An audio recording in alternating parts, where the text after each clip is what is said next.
Bulacan is known for its history, but is often overlooked when it comes to its culture and food. A sense of pride lies within each of its residents. From the coastal kitchens of Pombong and Hagonoy to the rice fields of Baliwag and the mountains of Doña Remedios Trinidad, every bite tells and holds a story.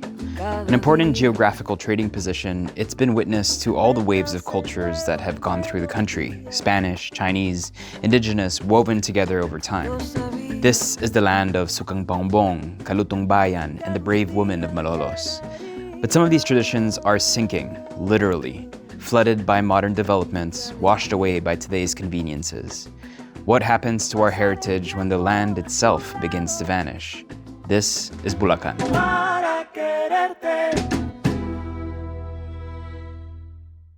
Last time I had a food trip in Bulacan, I made sure to pass by Mercy's, and I was happy to find that it hasn't changed. Ano to? Empanada de Calisquis. Empanada de Calisquis. Morning po! So the Calisquis, have you heard about it? Yes. Nag-try akong gumawa niyan before. The clamshell. Yeah, para siyang laminated dough in a way. Yeah. Oo. So they're the ones who brought it back to fashion. Okay. Even before Ninong Rai pa, tinry ko na siya. Nagustuhan kasi ng nanay ko kasi it's something na, alam mo yun, hindi niya pa nakikita. And ibang-iba yung texture. Were you able to get it? Yeah. So just when you put it in, it puffs up like yung sa that? akin hindi nagpa-puff. Weird yung akin. Okay. Yung sa ginawa ko kasi, what happens is the oil layer melts. Okay. So, nagli-leave lang siya ng kaliskis doon. Kasi pag nakakita ko na ibang kaliskis sa internet, iba talaga yung itsura niya sa akin. So, excited ako makatikim. Salamat po. Thank you. Hi po. Thank you po. Morning. Mainit pa. Mainit pa. Fresh. Wala nang dine-in dito, no? Wala na. Wala po na nagpandem. Look at that. So did you get that? I got this, yung ganyan. Pero yung nagawa ko before was sobrang brittle. So gusto kong matikman to. Yeah. Kasi ito yung proper eh. The texture. All our empanadas started looking the same. Yeah. Like it was like just the Dough. sheen dough. Oh. And then I remember starting seeing these forms, and they said you have to come to Bulacan Here, specifically to try this because they make the clamshell ones, and all the other ones that we've seen, they don't have that The lip. rim. There's no lip. This one has a lip, Okay. which reminds me more of the Malaysian curry puff. You know how they fold it. Tama. Oh yeah. Wow. This is way better sa nagawa ko. Oh. Nagawa ko din, nag-vlog din ako nito. Mine was oily. Ito wala. Malinis. It doesn't absorb it. Yeah. Ang ganda. And then yung stuffing po, manok, no? Sige, natin.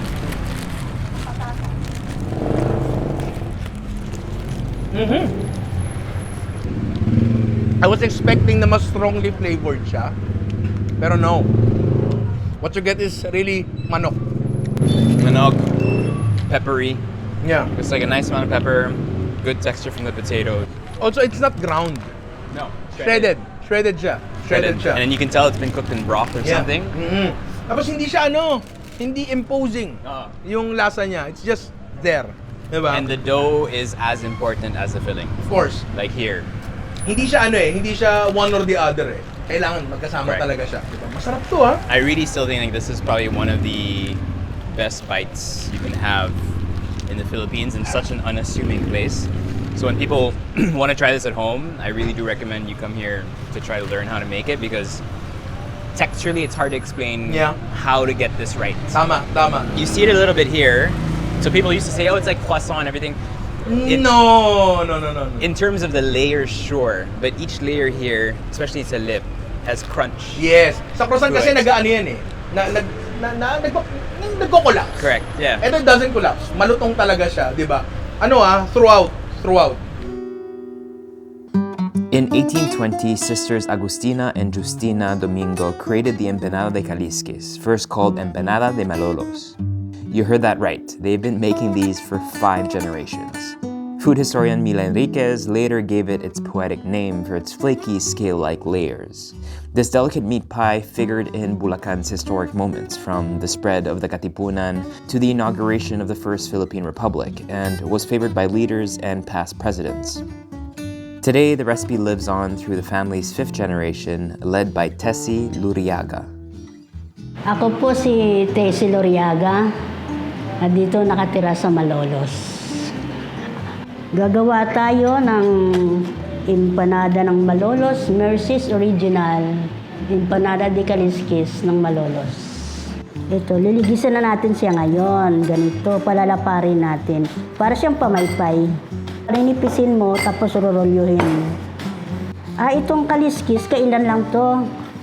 Sabi namin, palitan natin yung pangalan niya. Yung nandun din yung empanada ng Malolos. Pero gawin natin Mercy's Original, empanada de Calixquis ng Malolos. Mga 30 years old ako nung ako nagsimula gumawa nito. Bago nasalin sa akin ito, marunong na ako talaga. Talaga, kahit na nag-iisa ako gumagawa. Lalo na nung malakas-lakas pa ako. Ako lahat, nagtitinda, nag-entertain sa mga customer. Yes, kayang-kaya. Para kasi nung gusto ko, na para bang nai-enjoy ko yung ganong aktibo ka. Parang nai-enjoy ng katawan kong ganon. Para nakakasigla.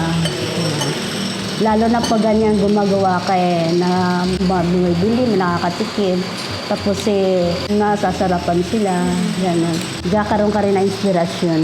Ito yung manok chicken yan na hinimay. Tapos patatas lang.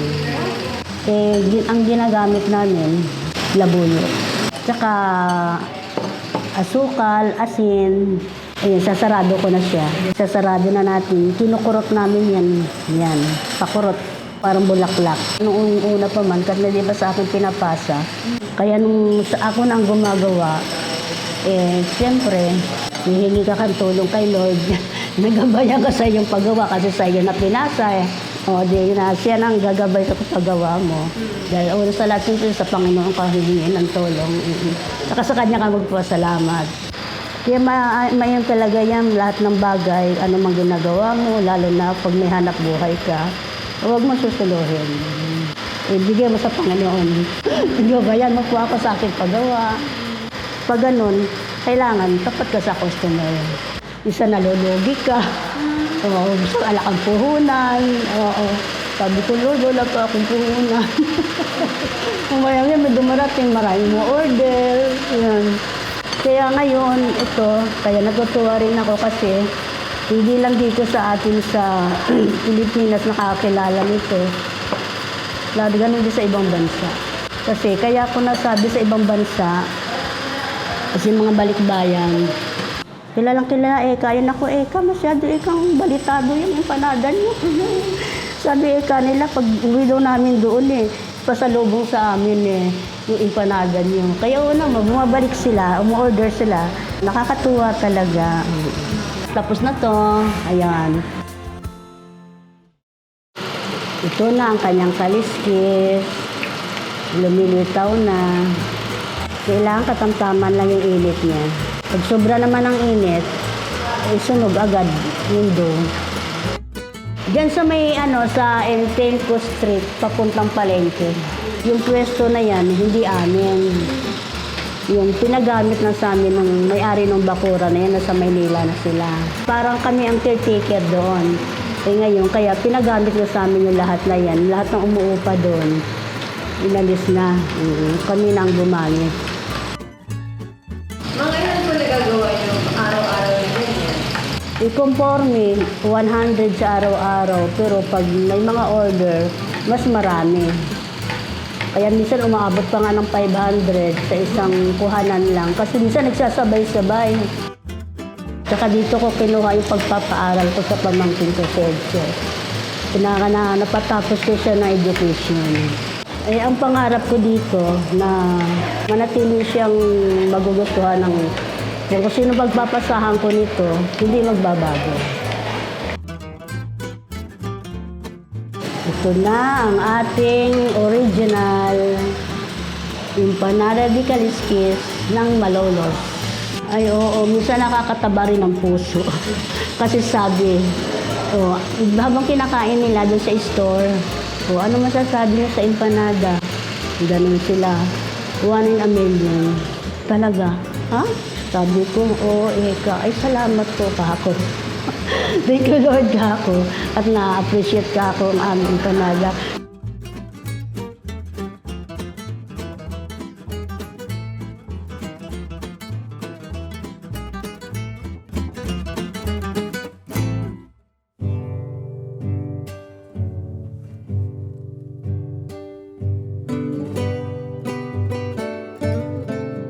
In 2022, we featured the late Bulacan cultural advocate Riza Hernandez and her aunt's gurguria recipe.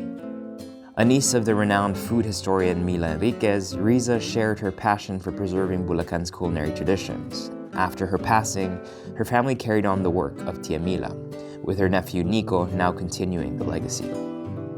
Bali si Lola Mila sa yung food historian dito sa Bulacan during her time.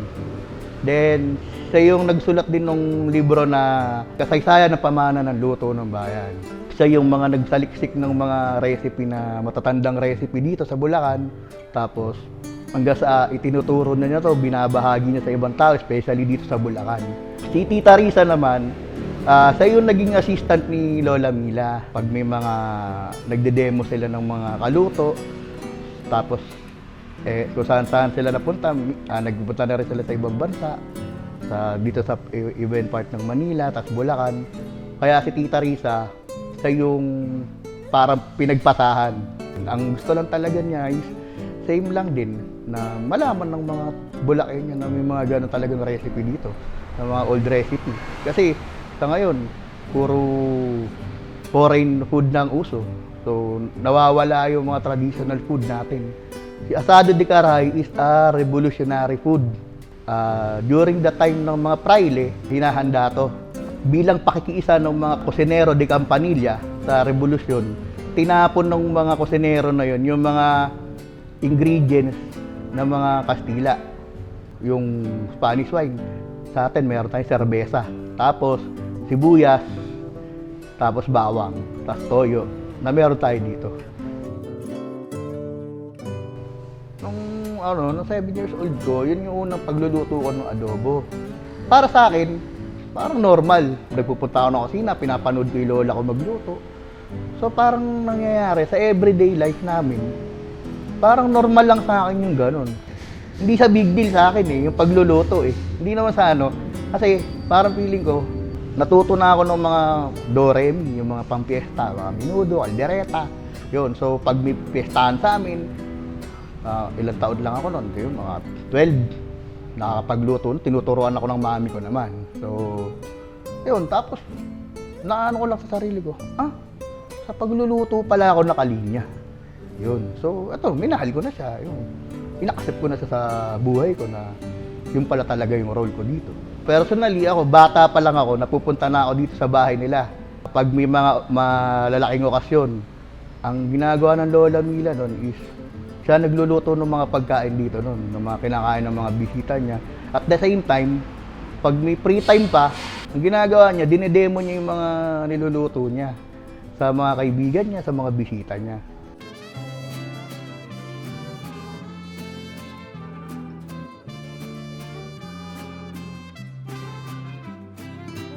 Ang nangyari kasi, nung wala na si Lola Mila, si Tita na yung nagtutuloy ng mga demo ng Lola Mila. Ako naman yung assistant niya, pamangkin. So, nagde-demo na gano'n. Hanggang sa isa-isa ko natututunan. So, tapos dumating kami sa time na, kaya mo bang lutuin to?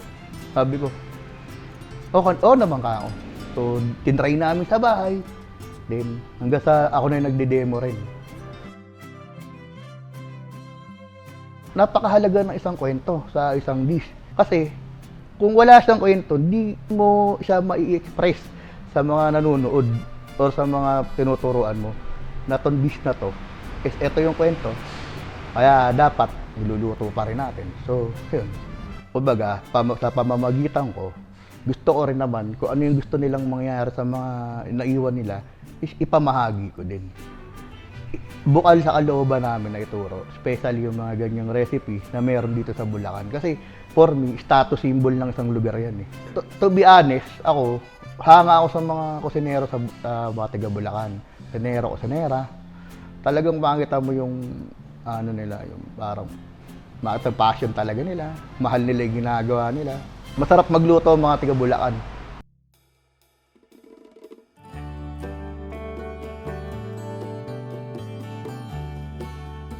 Also continuing the legacy of Tia Mila and Riza in promoting Bulacan's cuisine is Riza's husband, Jonathan Hernandez. Together with their daughter, he shared how to prepare hamon bulaqueña, a cherished heirloom dish once made by both Tia Mila and Riza.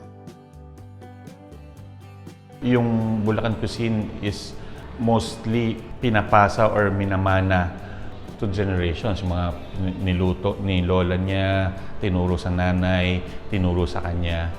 Usually every Christmas season and holiday season, gumagawa siya. And then after she passed away, nakita namin meron pa rin yung mga customers niya dati. Uy, gawa naman kayo. Since si Nico and I, alam namin kung paano magluto. So ginagawa namin yon. We accept orders every holiday season. Nico, she became the assistant of Riza, kaya natutunan niya. Pero ako, unconscious effort, dahil ako yung nakakatulong niya sa bahay pagka gumagawa siya. And then syempre, ako yung tiga-balat, tiga-tusok, tiga-bili ng beer. Syempre may sobra para sa akin.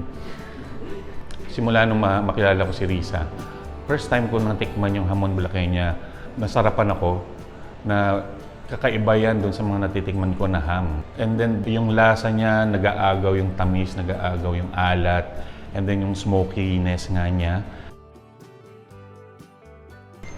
While making the ham, you have to know the measurements because pagka medyo may mali, hindi mo makukuha yung lasa na hinahanap mo or yung inaasahan mo. Ang hamon bulaqueña ay isang pork dish na cured. Sa atin, manamis-namis, maalat-alat. Like the usual ham na nabibili natin. Pero ang kakaiba dito sa hamon bulaqueña is yung distinct taste, smoky flavor. Pinapaso siya, may isang siyanseng bakal na ibababad or pagbabagahin sa apoy, and then yung pinaka-top niya ng ham niya, bubudburan ng sugar, and then yung sugar na yun ay papasuin ng nagbabagang siyanse. Hence the smoky flavor, kaya mas iba siya, distinct yung lasa niya kumpara sa ibang ham. Isa sa mga advocacy ni Chamila Enriquez yun, and then punta nga sa wife ko, kay Riza Hernandez, na magpatuloy yon at makilala yung masarap na tradisyon ng hamon bulaqueña. So, gusto niya na matutunan ng new generations yung mga pagkain sinauna and the history behind it. So, yun yung advocacy niya. Nakikita niya na merong potensyal yung pagkaing Bulacan na makilala sa Pilipinas. Gusto rin niya na huwag maputol yung sinimula ng Chamila hanggang sa mga susunod na generations, hanggang kahit sa mga anak namin at apo namin. Gusto ko sanang malaman ng mga kumakain ng hamon bulaqueña is the rich history of hamon bulaqueña. It has the influence of our mananakop natin ng Spanish, and then it was handed over from generations to generations until hanggang ngayon na natitikman natin.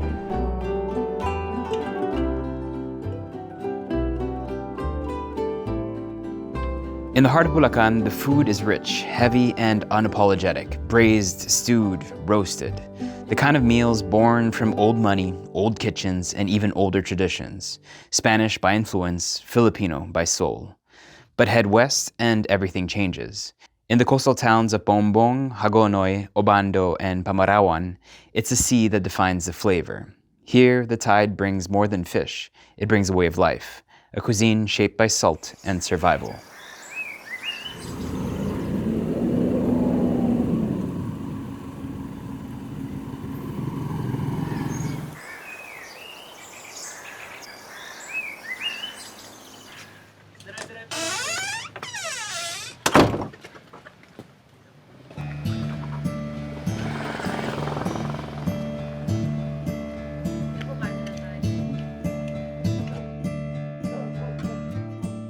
Ako si Peter Acuña, taga San Isidro Dos, Pambong, Bulacan.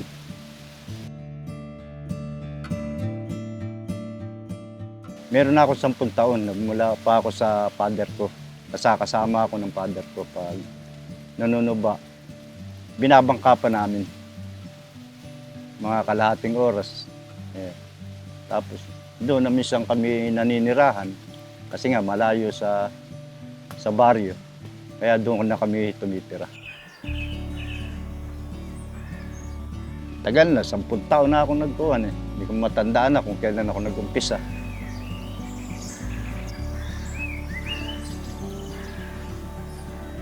So yung sukang paumbong po, ito po ay purong-puro talaga. So mula po sa katas, sa puno po ng sasa ay inilalagay po namin yung sa tapayan. Tapos pagkaraan ng isang buwan, less than 1 month po, ay nagiging suka po yun. So ganun lamang kasimple ang fermentation process na ang tuba ay nagiging suka. Kaya naman po, nakakalungkot lang na minsan po ay may makakatikim ng sinasabi nilang sukang paumbong pero may halo na po ito. Kaya naman, sana talaga ang layunin po natin ay mas maparating sa ibang tao kung ano nga ba ang tunay na sukang paumbong. Ang suka kasi ng paumbong talagang maasim at manamis-namis. Iba yung lasa kasi niya dahil maasim talaga siya ng alam mong natural kasi kumpara po sa medyo mass-produced na vinegar, parang less acid siya in a way and may onting tamis din. So, yun yung sinasabi nilang asim kilig. Para sa akin, iyon talaga yung nakasanayan ko na nalasa ng suka.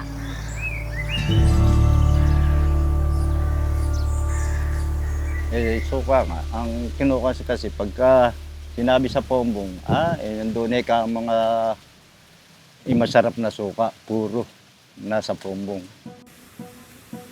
Ang Paumbong, isa yan sa hindi kalakihan na bayan sa Bulacan.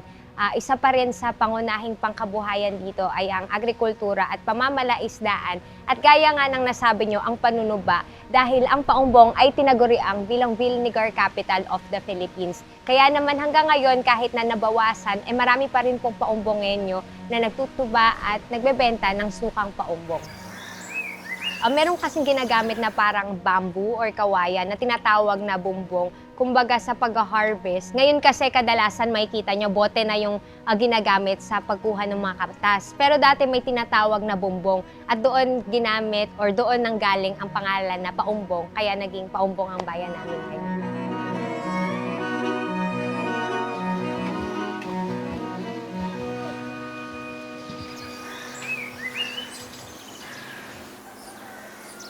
Doon tayo pupunta sa pinaka-bungad. Doon, malapit sa, hindi mapuputi kayo. Doon ako nanunuba, naninigis. Lumulubog ito.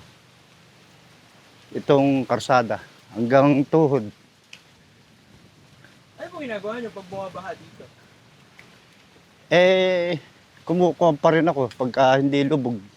Yung mga gataw, sinasaklitan ko.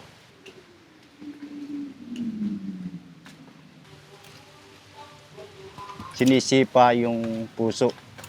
Ngayon, natutunan namin dito sa bagong kuwan. Hinahampas lang ng isang kawayan o tabla. Yun ang ginagamit ngayon. Tinitira namin pagitan ng 1 araw hanggang 10 araw. Tapos hinto kami ng 5 araw. 10 araw uling sisipain. Tapos kinabukasan, ilalagay na namin yung bote. Ayun. Umpisa na ng magat hapon namin tinitigis. Tukuan muna namin ito, hinahampas. Yung ganito. Bakit hinahampas tayo? Para kumuhan yung kumatas. Pag hindi kasi nampas, hindi kakatas. 1 buwan naming hinahampas ito. Ganun? Pagitan lang ng 1 araw. Ayan. Tapos sasabitan na namin ito ng bote. Sa ngayon kasi medyo maganda kuwan. Kinikita. Pagka noong araw kasi ay kumikita ka lang. Minsan 100. 50, napakamura ng tuba. Eh ngayon, medyo, pag mabilis ang tuba, ayun, maganda kinikita rin. Conforme sa dami rin. Paano bumibili? Pagka mabilis ang bili ng tuba, pag marami nagsisibili, ayun, magkakakuha ka. Eh sa ngayon kasi, 400 ang isang container.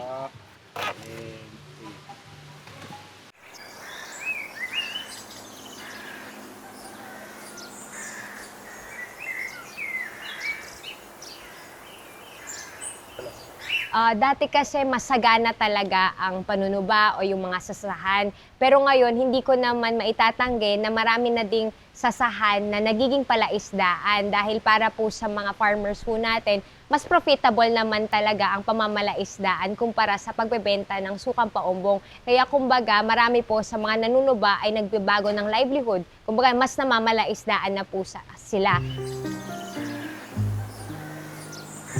Lumilit ang kuwan mo, ang natitigis mo pagka panahon ng tagulan at saka malaki tubig, may bagyo, nababawasan na kuwan mo.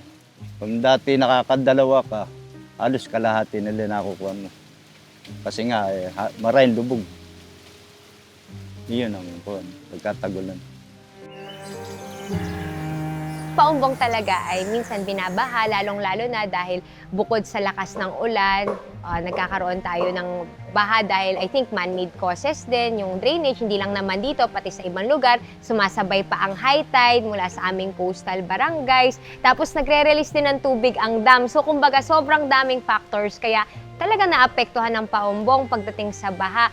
So for us na mga taga dito, tinataasan namin yung mga lugar namin o kaya yung pilapil. Malaki yung nagiging damage nung bagyo sa amin, lalo na sa mga namamalaisdaan at saka yung sa mga may taniman.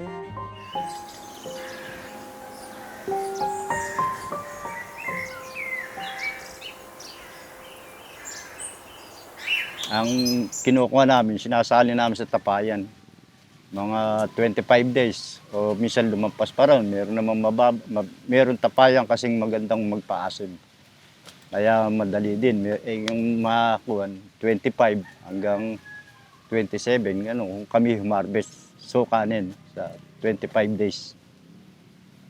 Sinasali na namin sa kung sino may bibili. Sa container, o sa Wilkins.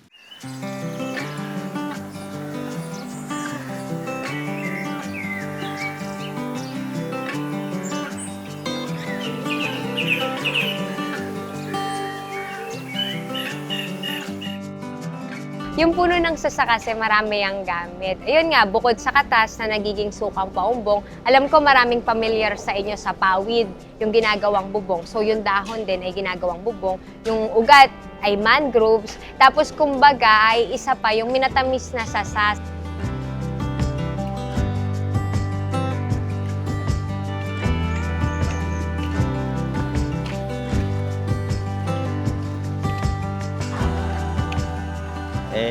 Ginagamit nga sa kuwan, yung kamukha pwedeng gawing minatamis.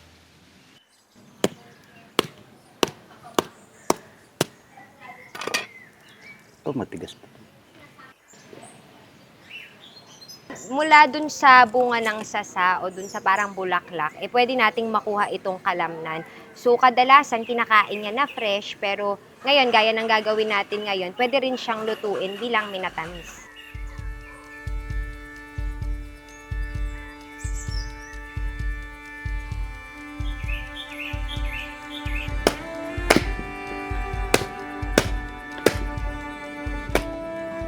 Mahirap na masarap, conforme sa kuwan. Pagka maray kang tigis at mabilis ang suka, ayun, maganda kita. Talagang mahirap nga, puro sa putik kuwan na lang, palipas oras, minsan nakakaiminum. Yun na lang ang kuwan. Pagka wag lang sasagad at hindi ka na makakabalik sa hapon.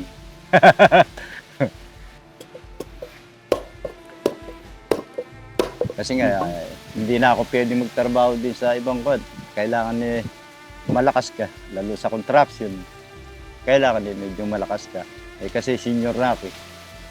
Di kasi sa gubat, alang oras.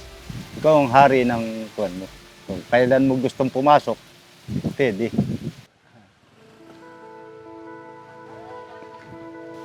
Yun lang, medyo kaya-kaya ko pang trabaho na manuba. Kasi diyan sa panunuba, pwede ka namang dahanda. Ala namang kuwan na, halos dito kasi halos sanay. Maraming sanay manuba rito. Alang nag-iinteresa ng magpaturo. Kasi alam nila mahirap yung trabaho ng sa doon. Hindi nila kaya yun. Kasi nga putik eh. Mahirap na yung maglakad sa putik. Para sa akin talaga, yung pinaka-hope ko sa Sukang Paombong ay makarating siya sa iba't ibang lugar. Kumbaga, maging popular talaga siya and maybe even for export.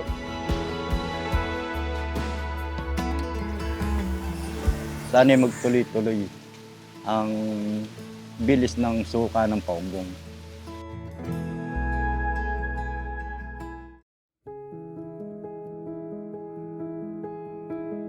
Climate change is a global issue, but in some parts of the country, the weather isn't the only one to blame. Pamarawan isn't just sinking, it's being swallowed. Rising tides, yes, but also land subsidence from decades of groundwater extraction. Reclamation projects, massive infrastructure developments that reroute the flow of rivers and that forget the communities in their path. But still, people stay. They fish, they cook, they endure, because this is home.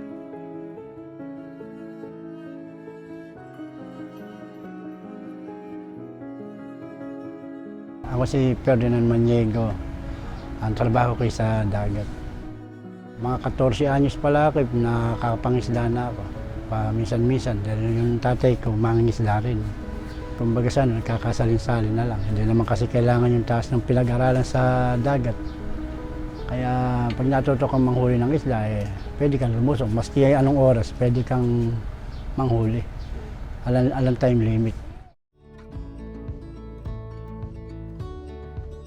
Nasira yung presdaan, kaya sa dagat na lang ako namirmihan maghanap buhay. Unang-una, undergraduate ako, hindi naman nakapagtapos. Kaya yun na lang yung pinambubuhay ko sa pamilya ko. Nung araw kasi ang dagat, masigla pa, marami pang hinuhuli. Nung panahon ng tatay, kapag lumusong ka sa halos sobra-sobra yung hinuhuli mo. Sa ngayon, sa overfishing kasi ng karagatan, humina. Ngayon makakahuli ka ng mga 2 kilo, 4 na kilo. Sa susunod na araw, alang-ala. Kaya kailangan ng isang nangingisda, nag-iisip ng pamamaraan kung ano yung pamalit na hanapbuhay kung humihina dagat. Pagka kasi aasa ka lagi sa dagat, minsan kasi panahon ng tagulan, malalaki alon, hindi ka makalaot, hindi ka makapamalakaya. Mangungutang ka sa mga kakilala mo. Kayo sir, ilan po anak mo? 3 naman. Puro may asawa na yung 2, yung siya nasa akin yung bunso kong babae. Kala ko hindi, maski kakumala sa isa sa anak ko, makapagpatapos ako, maski mahirap ang buhay. Daan mo talaga sa pagsasakripisyo. Tapos nakatulong naman sa akin yung scholarship ng gobyerno. Ito nga pala yung anak ko, maski na nangingisda, nakapagpatapos ng pag-aaral. Sa tulong namin, at tulong din niya, dahil nag-working student siya, nagla-live siya nag-o-online, gano'n. Kumukuha siya ng sa scholar. Kasi sa kagustuhan niya makapagtapos. Alam naman niya yung hirap ng buhay namin sa dagat. Tinutulungan din kami niya. Ngayon, hindi pa nga gumagraduate, naghahanap na na-applyan.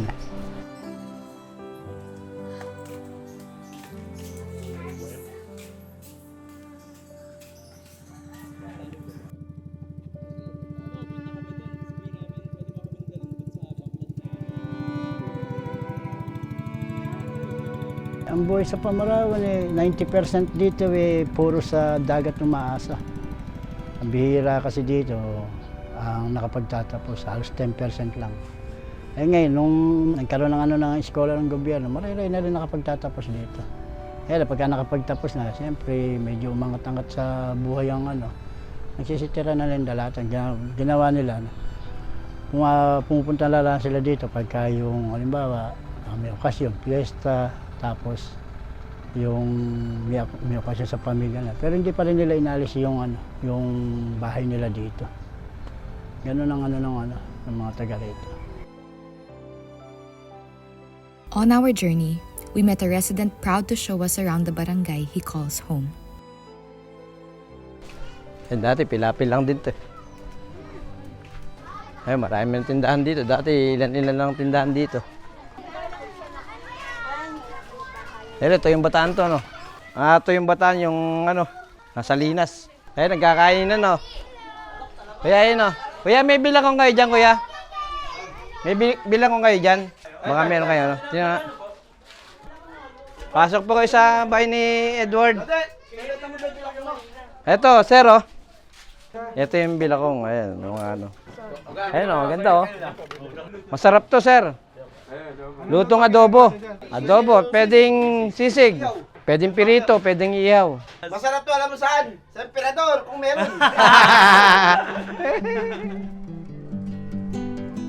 Ito yung imbangan ng mga tubig nawasa sa mga bahay-bahay. Ngayon may mineral eh. Dati ala eh. Dati ito lang eh. Okay naman yung tubig dito, malinis naman. Nililinis naman yan. Ito sir, likod na ng elementary. Lang dito sir, pa ganyan, pa elementary. Sa may gate na tayo, papuntang gate. Ayan sir, ito na yung elementary. Ayan sir, medyo malawak-lawak na dati, hindi ganyan. Gabangga lang sila para makapag-aral dito. Talaga? Araw-araw? Oo, araw-araw yun. Dito na kayo sir, dadaan, madulas na dyan, hindi mapagawa-gawa yan. Sir, ayun simbahan namin ngayon. Ayun, maganda na. Dati, yalang mababa. Simula nung aking matira ng Pamarawan, nung araw, maski bumagyo, hindi kalalakihan ng alon. Ngayon talagang pagka nagkabagyo, malalaki alon. Yun ang nakakatakot dito. Dati pagka 3-6 lang ang tubig, hindi lumulubog ang barangay namin. Ngayon 3-6 lang lumulubog. Lalo na kung mababagyo pa yun. Doon sa inaabot ng Gambewang. Minsan kasi gabi nangyayari yung ng bagyo. Malakas talaga bagyo dito.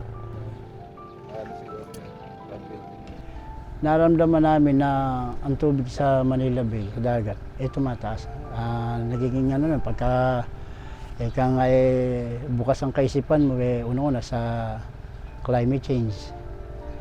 Kaya kailangan ng tao maging handa sa anumang mangyayari. Ang kasalanan din naman ng tao sa pananaw ko.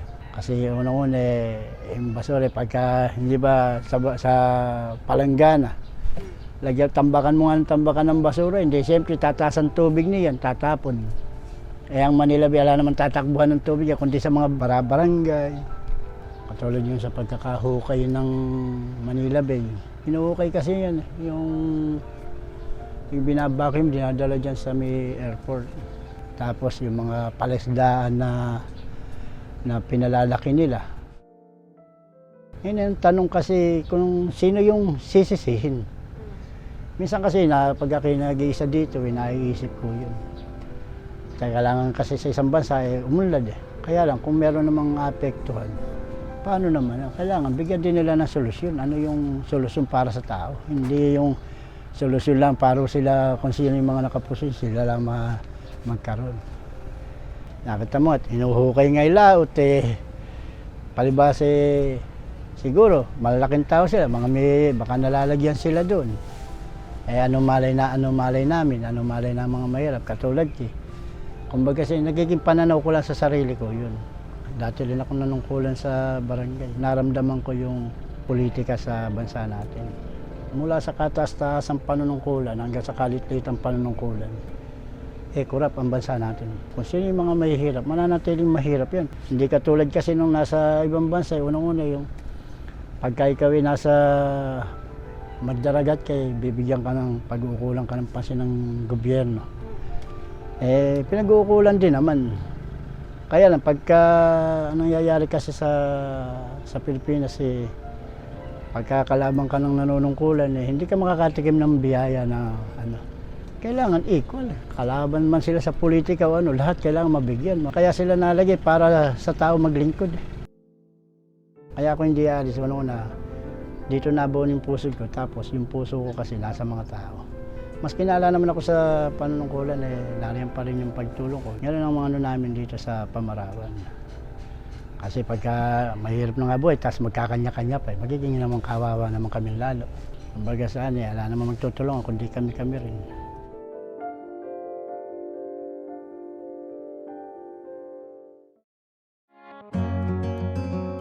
With rising sea levels, saltmaker Alex fights to keep his family's life and livelihood afloat.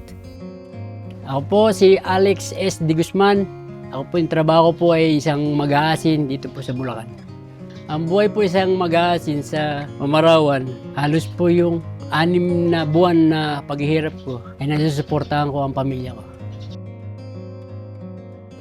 Pwede niyo ba ikwento paano po ito sa Ma'am, naiiyak kasi kayo, ma'am, pag ako yung tinatanong. Bakit, sir?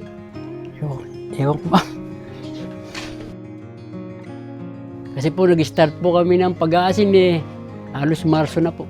Hindi po katulad ng nakakaraang taon Enero pala, umaahin na kami. Kaya maganda ang sampa ng kabuhayan namin. Ngayon, mahirap. Marami pa kaming binabayaran utang.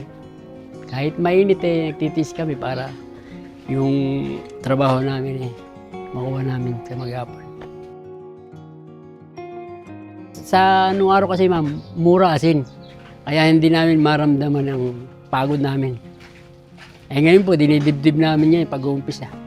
Kung saan kami kukuha ng pagkain. Ano po kasi may sustento kami dumarating. Kami po ngayon, wala po kami sustento. Kanya-kanya po kaming kayod. Halos 3 buwan po kami naghihirap bago kami makasampa ng asin. Pag hindi ka po masipag nito yun, hindi ka kakain.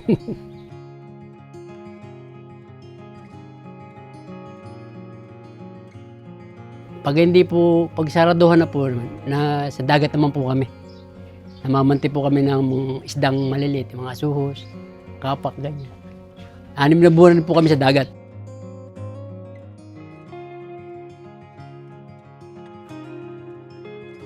Ay, mabuti naman ang Pamarawan. Talaga lang, ang dinatayag lang talaga ng Pamarawan. Yung hanap buhay. Minsan kasi lang nahuli. Minsan lumulubog ang baryo. Hindi mo po pwedeng iwan kasi pag umalis ka pagbalik mo, nakalutang na lahat ang gamit mo. O pare, kamusta? Eto, mabuti naman. Kinuro mo kasi ko. Kakilala tayo dito.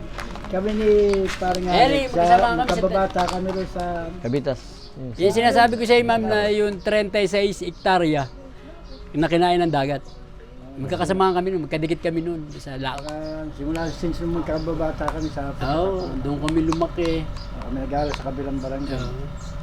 Tapos nagkahiwalay lang kami ni rin nung kami nag-asawa na. Di pa pa rin nung araw sa atin kapraso lang ang pilapil hindi lumulubog. Ngayon naglalakihan ng pilapil, nalulubog pa. Meron nga pare kalabanin, yung mga rayong pera. Ano yung power namin? Napag-usapan hanggang sa nahuntahan na lang, napag-usapan. Ngayon, ang magsasuffer na lang dyan, yung susunod generasyon, yung magiging kawawa. Hindi kami matatanda. Kumbaga sa araw, palubog na Paritero. Mga ilang taon na lang kami. Yan ang mga batang lalaki. Na nakikita namin. Saka sa edad na namin, ma'am, hindi na namin kailangan umunlad. Ang iniisip na lang namin, kumain kami 3 beses maghapon.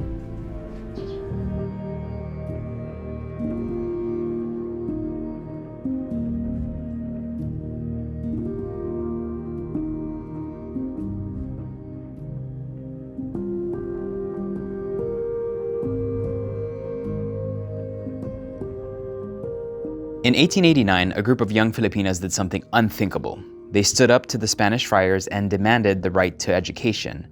Not quietly, not politely, but with spine. The first feminist movement in the Philippines. We don't often talk about the role of women in our history, but we would be nothing without them. Teachers, artists, rebels, and of course, mothers. Every May, people attend the Obando Festival to ask the saints for something deeply human. A miracle maybe, or just a chance.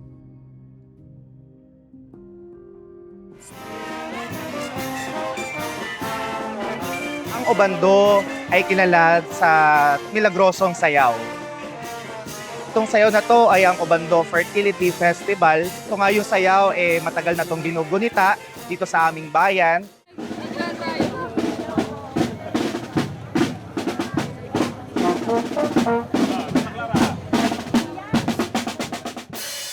Ang history ng sayaw ng Obando ay nagsimula pa bago pa man dumating ang mga Kastila. Yung sayaw ay pinaniniwalaan na nagbibigay ng biyaya, partikular na ng anak sa mga gustong magkaanak na mag-asawa.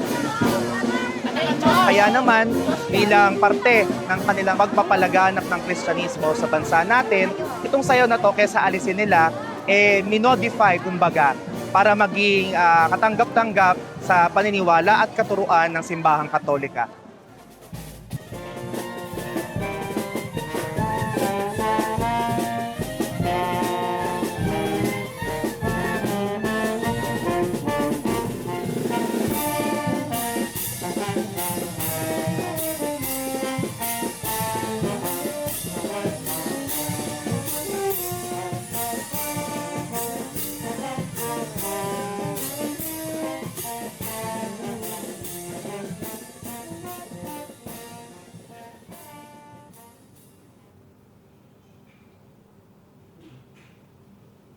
Every year, nagsasayaw talaga kami kapag fiesta during May. Baka sakaling mapagkalooban din kami.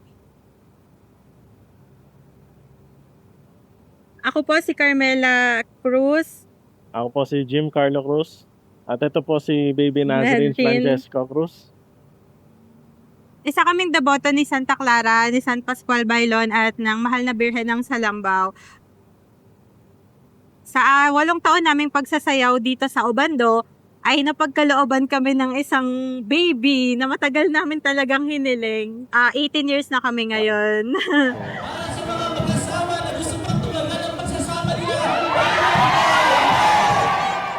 Pag-give up na kami last year. Nag-procedure kami. After the 7th procedure namin, sabi ng doctor namin is wala na kaming chance. 8 taon yon, umiiyak lang kami palagi dito, kay Nazareno, kay Padre Pio. And hindi lang kami nawalan siguro ng faith. Yung strength namin kasi yung isa't isa, tsaka yung talagang paniniwala namin na in time, ibibigay niya pag God's time na. Marami ang nagpapatotoo na tunay ang milagro, pagbibigay katuparan sa kahilingan at panalangin ng mga nananampalataya sa aming 3 patron at syempre sa Panginoon.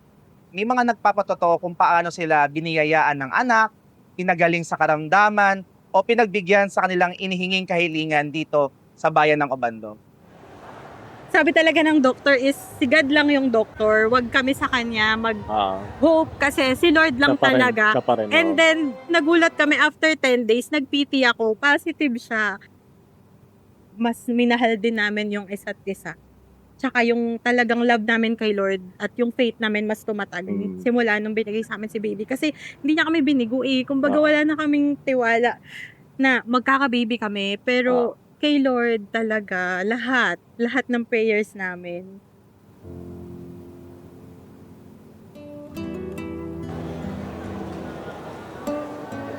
I have experienced difficult pregnancy. So I had bed rest until such time na I gave birth. And through the period of bed rest, I only had to pray. When my child was born, we named her Blesilda Clarice. Our child is a blessing, so Blesilda, and Clarice from St. Clair. For her, the festival is not only a celebration, it's also a recognition of the Church's persistence to keep the tradition that has given hope to many alive. As far as the fertility dance is concerned, alam naman natin prior to Spanish colonization ay yung ating mga ninuno, meron tayong mga babaylan, mga gods and goddesses. And so we would assume na when Spaniards came, the dance have been Christianized, so to give it a more spiritual element. Early 1990s, we actually had Ramon Obusan. His dance troupe is the resident dance troupe of the Cultural Center of the Philippines. And he introduced to us certain steps. It was given catechetical meanings. And so we have here the panimula, where the couple raise the thumb, pointing to the heart and up, and then so meaning that your prayers are coming from the heart. And then the paghayo or engaño, when they move their hands downward to the abdomen and then upwards, and then offering to the Lord. And then the waltz, right and left, because the fandango, the right and left dance and movement. And then the paghingi, wherein you ask for whatever prayer or petition. Well, basically, it is for Santa Clara, asking not only for a child, but for health, for healing, for vocation, for a good life. The balsa lateral, left and right also, and then the pasasalamat. And that we claim, and then we thank God for the blessing that He may be giving us to our patron saint. The museum is a church initiative. We have the relics of San Pascual Bailon and Santa Clara. You may see eggs, because egg symbolizes life. And of course, the images of our patron saint. This is originally part of the church. And so this was once convento. Here's a photo of the old church, which was bombed during the war. The retablo was destroyed. So the original images of our patron saints were also destroyed. So the images na nandito ngayon sa retablo, those were commissioned na after the war. We have also undergone a community struggle. The construction of a 44.4 hectare landfill was approved. In the very waters where the image of the Virgin was taken from. We sought for the writ of kalikasan with the Supreme Court. Then we were sent to the Court of Appeals for 4 years. All of us petitioners, with me leading, were subjected to harassments. Marami kong death threats. But then, God is good, and that's why I always have the pin of the Virgin for protection. The church helped us. In 2023, finally, the Supreme Court has ordered the restoration and rehabilitation of the area. Kung hindi namin napigilan, we will not be enjoying the air and clean water. And all the time and all the while, we have the Virgin with us.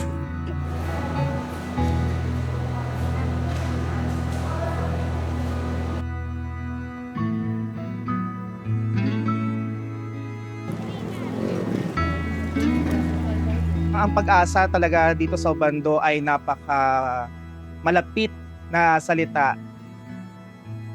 Bukod dun sa paghiling ng anak, sa iba't ibang bagay ay naia-apply ito ng mga Obandenyo. Pag-asa na magkaroon ng magandang pamumuhay, pag-asa na sa maraming bagay. Nagpunta po kami dito from Mindoro sa Obando, Bulacan po para ma-witness po yung pag-celebrate po ng fiesta po. 6 years na po kaming kasal. Lumakas po yung faith namin kay Lord, lalo po at kami ay nakarating po dito sa kanyang lugar, sa Obando, Bulacan. Praying and hoping po na sana matupad po yung aming mga pangarap. Katulad yung mga iba pong mga deboto po na nagdadasal na sana po mabiyayaan sila ng miracle galing kay Lord. Yun na lang yung pinaka namin kay Lord. Balik namin sa kanya na kahit mainit, bumalik kami. Kahit nung buntis ako last year, yung pregnancy ko is risky siya. Pero bumalik kami. Pumunta kami. My faith, it has not changed. It has strengthened. The more I am challenged, the more there is. God has given me the strength, the fortitude to overcome whatever comes my way. It is through God's goodness that we have here now, the Obando that we are.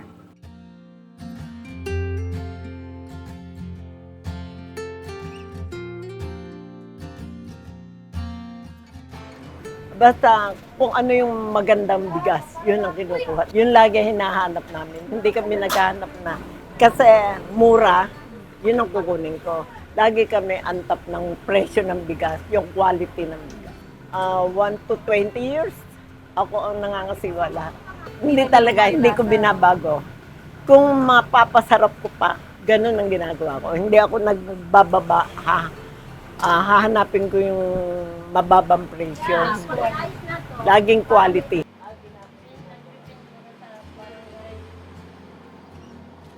You know why Frances is one of my favorites? It's not just because known siya in Bulacan.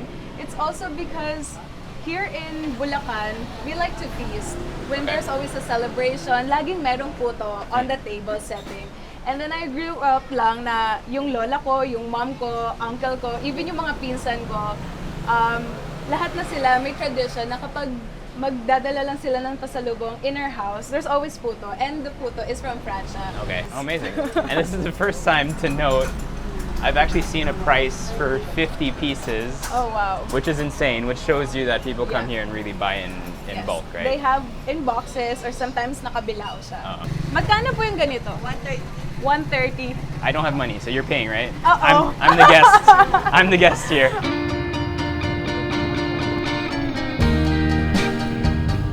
My favorite is the cheese, Okay. but I'll do this time. I want to try this one. I kind of forgot how it tastes, the pao.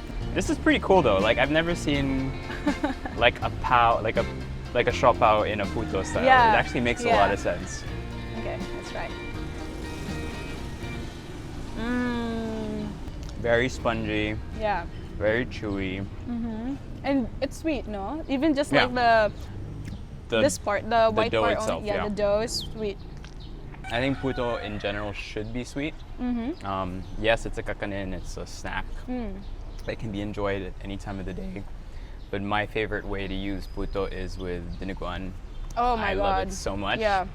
Because dinuguan has that savory, salty soy flavor. And then when you just soak it up with a sweet puto, it just makes so much sense. Exactly. So here having kind of like a siopao filling in it Yeah. kind of gives you that balance of sweetness and savory. So it has to be sweet in my book. Yeah. So tell me a little bit about growing up in Bulacan. Oh my gosh. Well, Bulacan, now that I'm just going back again and again here, because now I'm mostly in Manila, but now it Okay. feels like, I can really tell myself that I'm just this small town girl because Bulacan is so small. The people here that you see will just be the same people again and again. But the people here loves food so much. Yeah. They love to cook, they like to feast. It's really family oriented where we're just so proud of our culture. Like Tagalog kami, we speak Tagalog, we love our food here. We're very famous also, just not for the puto itself, but pancit, adobo, like the traditional Filipino The food. Tagalog foods. Yeah.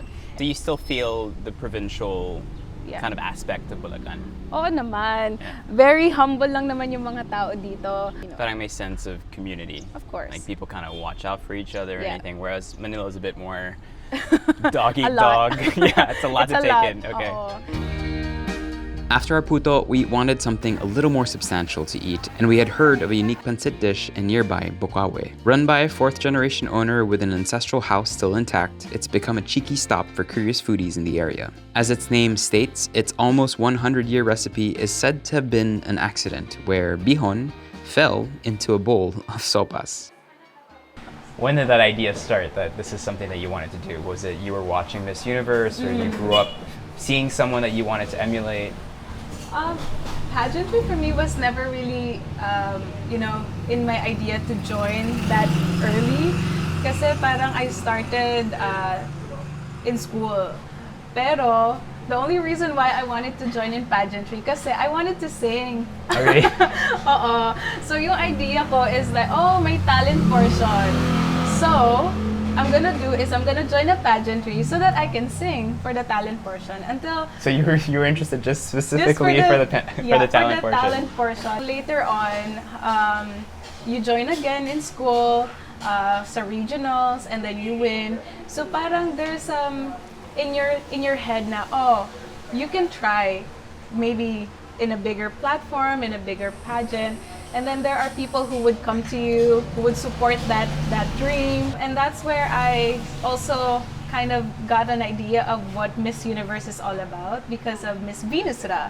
Like Okay. she's that woman who has also a woman of color. Correct. So parang for me, dun nagkaroon ako ng opening na, oh, maybe I can be like that too. But it was a while kasi I was in school. So parang for me, ang priority ko is mag-aral muna. I have to finish college, and then whatever it is that I want to do, then I'll pursue. That's when an opportunity knocked, which is to try Miss Universe. And I did last year. It was not easy, very challenging siya. I want people to know that na hindi lahat ng babaeng dumadaan sa pageantry, hindi lang dahil because gusto mo lang mag-talent portion. No, there's so much more. To it, yeah. You don't just do your talent, you talk, you speak, Correct. you become an influence. Somehow, one day you're in a TV or you're in a pageant or you're in a stage, you get off of stage, there's a girl coming up to you and she will be like, you're my idol now, I look up to you. So that's already It's a lot of something pressure. that, it's something that I learned to love along the way kasi now people see representation in me, and because I get to talk about it more, and with the advocacy that I have, then I kind of love the idea of what pageantry is all about. And on that, did you ever feel growing up, do you realize that people saw you differently or you felt different? Yeah. And how did that start to manifest? Well, siguro in my case, it was hard. Like, people would always see you differently when you're a woman of color. Correct. Growing up, I was bullied a lot because I was morena. I was darker than a morena, actually. I had curly hair that I don't even like brushing my own hair noon.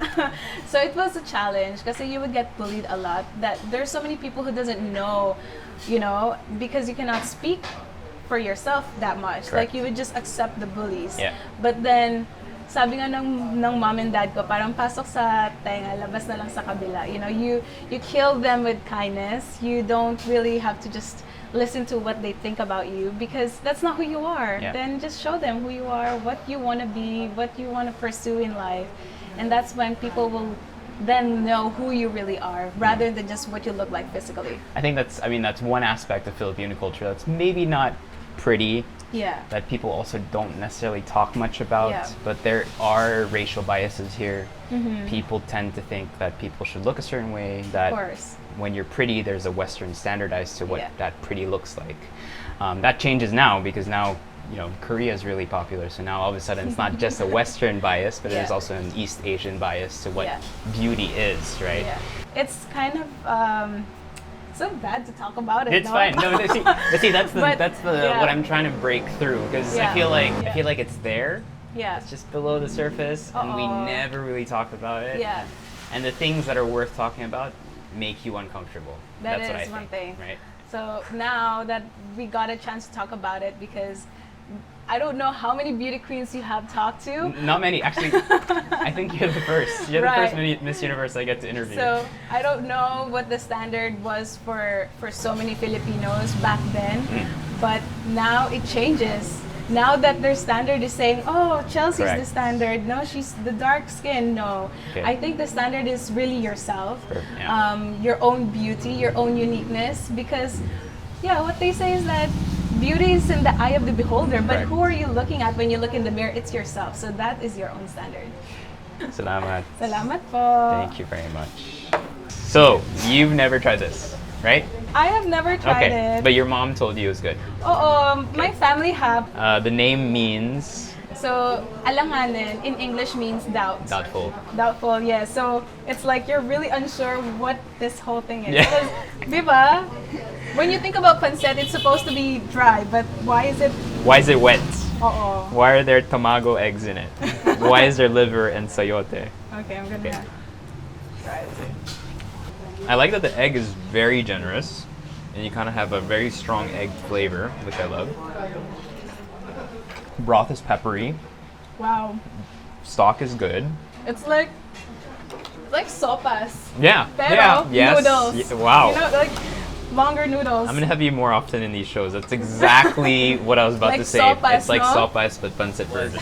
Was the 1 year as Miss Universe Philippines, was it everything you kind of hoped it would be? Yes, it was, and I didn't expect it to be like continuous work. Like even until now, even if it had passed, it's still there. The work continues. Like you work with different organizations at the same time, and you still wanna make sure that people understand what it is that pageantry is all about. Like, once you're done, it's not done. A lot of people think life is a gradual increase. Mhm. You get more popular, you get busier, you get richer, richer, richer. There's this aspect that we think that that's how our path should be in the world.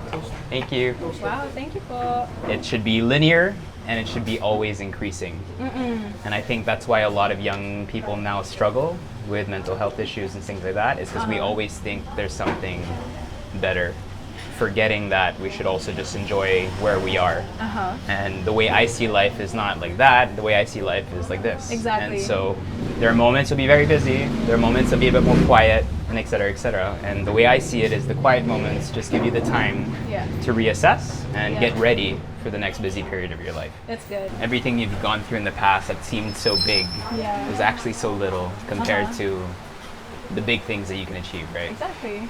So in Bulacan, do you eat your pancit with Oh, with bread? Monay, no?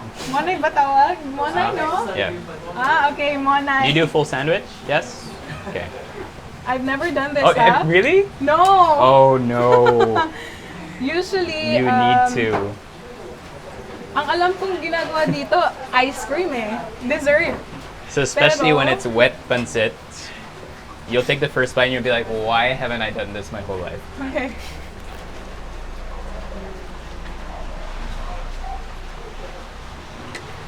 Right? Wow. You actually just did it. She Okay. gave me life lessons, I gave her pancit sandwich lessons. Not bad, huh? It's good. Yeah. I mean, nutritionally, maybe not the best thing for you, No. but it tastes really good.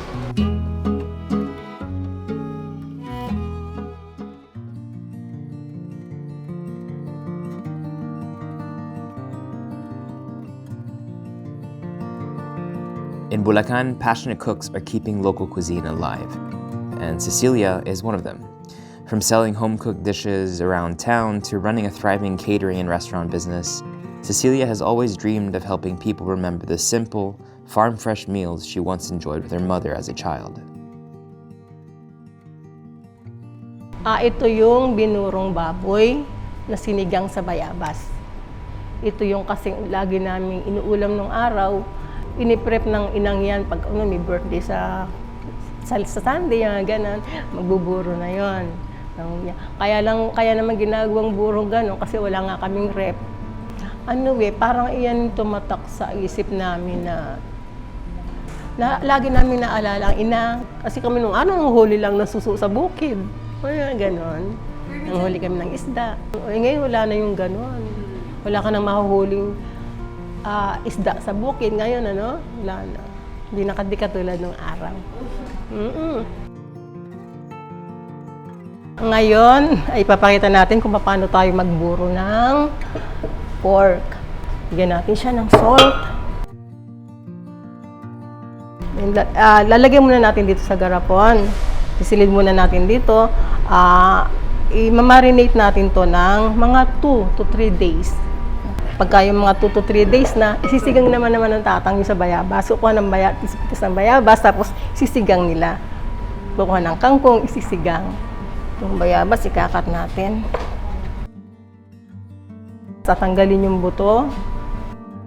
Siguro, pag half kilo yung pork, mga 1 kilo yung bayabas. Ibang lasa ng bayabas pagka dito sa burong karne. Nawawala yung kanyang lansa. Kaya din, mas maganda yung bayabas. Yan. Tapos, itong bayabas, lalamasin mo siya sa asin. Tapos, ilalagay mo sa kumukulong tubig. Masaya ako pag ako nagluluto. Hindi na baling di ako pumunta sa mall. Hindi na baling wala akong pera. Basta magluto na. Makapagluto lang ako. Ito, kumukulo-kulo na siya. Lalagay na natin yung pork.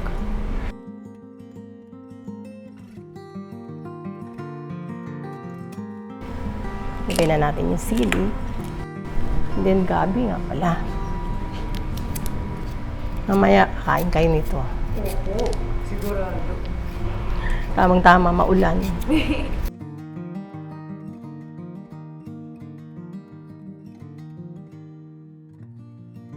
Tatlong dekada na umpisa akong magluto.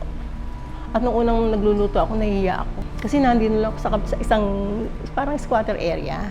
Nagluluto ako doon. Nagluluto din kami ng lugaw. Yung lugaw namin, ang lakas-lakas talaga. Kalde-kaldero, maaga pa, ubos na. Ganun. Tapos haba-haba ng pila ng mga estudyante. Nagagalit yung mga kapitbahay namin kasi natatabunan sila. Yung ganon, hindi pong ganon. Tapos hanggang sa, siguro, sa konti-konting niluluto ko na yun, maraming nagpupunta, siguro nasarapan din sila. Kaya nung lumakas hanggang naging supplier ako sa government. Marami akong mentor para makapag-supply sa gobyerno, nag-catering, umpisa na. Kasi mag-enroll sana ako sa culinary arts and ang sobrang mahal ng tuition fee. Tapos kailangan full-time ka, nag-cater na din ako doon noon. Tapos nung time na yon, may mga katulong din ako. Pero ako gumagawa ng menu, ako namamalengke. Ako pa rin yung nagluluto. Tapos pagdating doon sa pwesto, ako pa rin yung nagbebenta. Pero may mga tauhan din ako. Unang kinater ko noon ang Philippine Harmonic Orchestra sa government. Yun ang kauna-una ako, ninenervous ako. Sabi ko, Lord, huwag po sana akong magkamali. Di baling wala akong kita. Basta wag lang ako mapintasan. Yun talaga yung lagi kong tinanim ko sa utak ko talaga. Hindi baling huwag kang kumita. Muna sa umpisa, basta huwag ka lang mapintasan. Hindi turo ko sa kanila eh. Huwag kayong maghangad muna ng kita. Ang importante, ma-establish nyo ng maayos yung business. Yung walang masabi sa inyong tao. Maging masarap. Huwag muna pera. Ayun, sinunod naman nila. Yun ang talagang naging inspirasyon sa akin. Tsaka sila mabubuting anak. Wala akong problema. Wala akong naging problema sa kanilang tatlo. Sobrang blessed ka ng Panginoon pagka ikaw ay binigyan talaga ng panglasa na niyakap ng maraming tao. Kaya inaanyayahan ko ang lahat na ang binurong baboy sa bayabas, dito nyo lang ma-order sa Tantocos. Sa Tantocos, sa tasting room.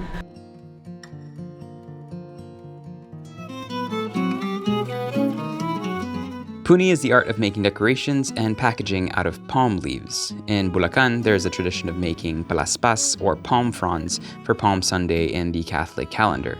But even before this religious use case, this is a pre-colonial art form that needs to be remembered, and one of the masters of this art form happens to live here. So I called another friend to join me, as he is known for his delicate touch. So, ang coconut leaves natin, ito yung lip blade, so tatanggalin natin yung midrib.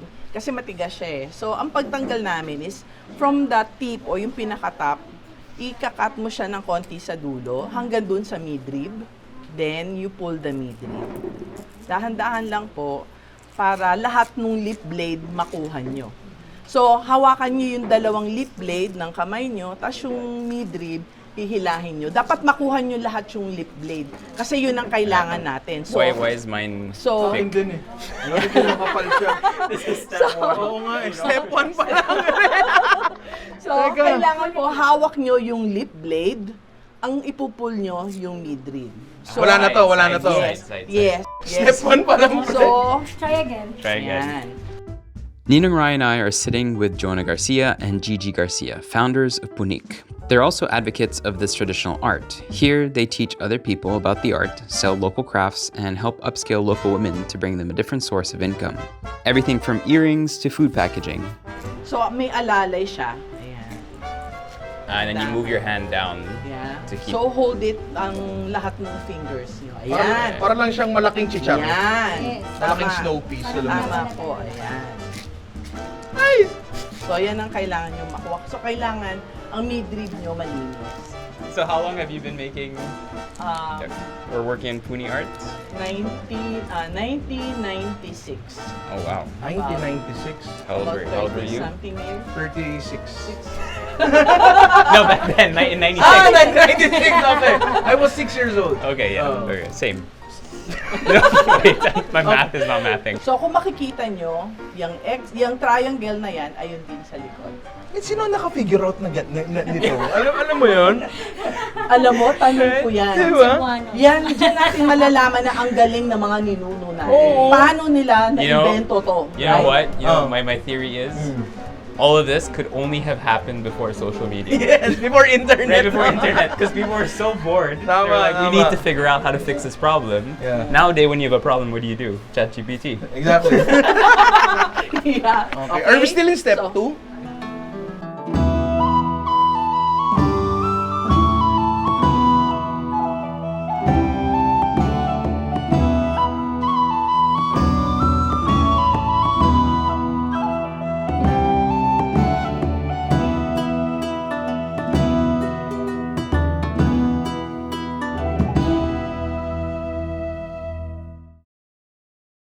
Alam mo, this is weaving eh. So there should be a pattern. Pero 5th step na tayo, wala pa akong pattern na nakikita. Alam mo yun? Yeah, right now, you know, when you're in school and you're copying someone's homework, and then at the end of the day, you don't know what you wrote. Yeah. That's what's happening to me right now.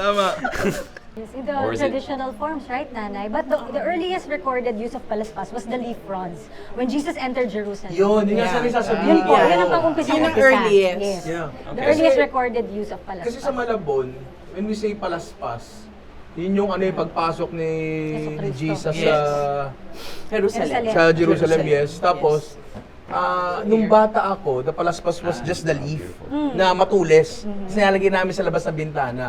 Habang tumatanda na ako, meron ng nagiging woven na kung ano man na parang naka-arch na ganyan, different variations na, di ba? Yeah. So this is the tatlong suso kasi you have 3 corners. And this is simpler. Yes, Uh-huh. simpler. So tatlong suso just means triangle. Oo. Okay. 3 points. They just really like the word. Okay. Ako rin. I like the word.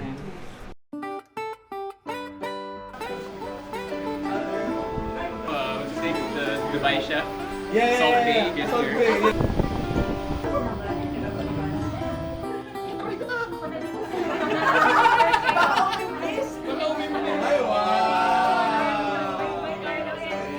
Thank you. Thank you. Ang pabalat po ay isang sining na dying art or naglalaho na sa ating lalawigan. Ito ay pambalot ng pastillas. There's something romantic about the finite nature of life, and perhaps no other art depicts it better than pieces that were created to be eventually destroyed. In the Philippines, we have Bulacan's food art of pabalat or borlas de pastillas. Pabalat, or the art of paper cutting, entails a tedious process of making precise cuts from fragile Japanese paper. The finished piece is then used as a wrapper for pastillas de leche, a traditional sweet delicacy made from fresh Carabao's milk and sugar. In the Philippines, pabalat's foremost artist used to be Nanay Luz Ocampo, who practiced the art until her death. Since passing on, her daughter Nati Ocampo Castro has become one of the last keepers of this dying tradition.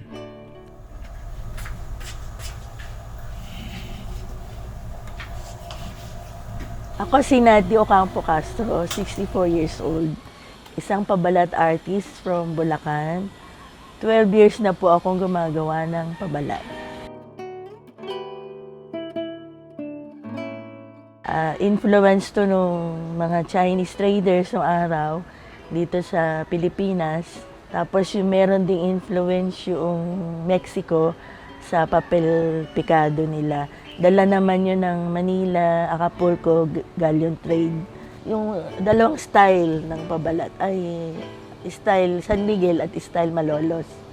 Yung sa San Miguel, ginagamitan namin yun ng pattern. Te-trace mo sa papel de hapon, tapos gugupitin mo.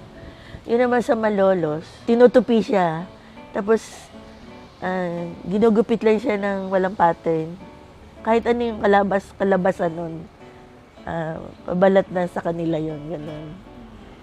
Yun namang Malolos style, walang nagtuloy dito sa Malolos kasi hindi na isalin sa generation nila. Sabi ng Nanay Luz, o yung nanay ko po, natutunan niya sa school. Doon niya na-discover yung sarili niya na mahilig siyang gumanon. Maliit pa nga ako, bata pa ako. Walang ano sa akin yun, parang walang dating sa akin yun. Hindi ko alam kung ano yun. Nakikita ko lang siya pag may handaan, May nakabalot ng pastillas, tapos nakalagay nga sa gitna ng table.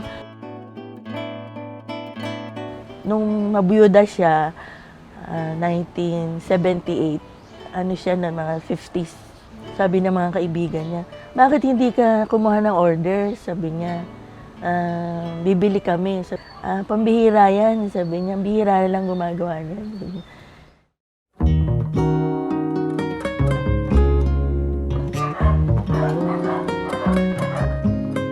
Hindi lang naman si Mami ang gumagawa ng pabalat sa San Miguel. Marami din sila. Yung iba nga pamilya. Kaya lang, hindi na ipasa sa bagong generation nila. Kasi yung iba matatandang dalaga, matandang binata. Sa paggawa ng pabalat, challenge, manual . Hindi pwedeng makina .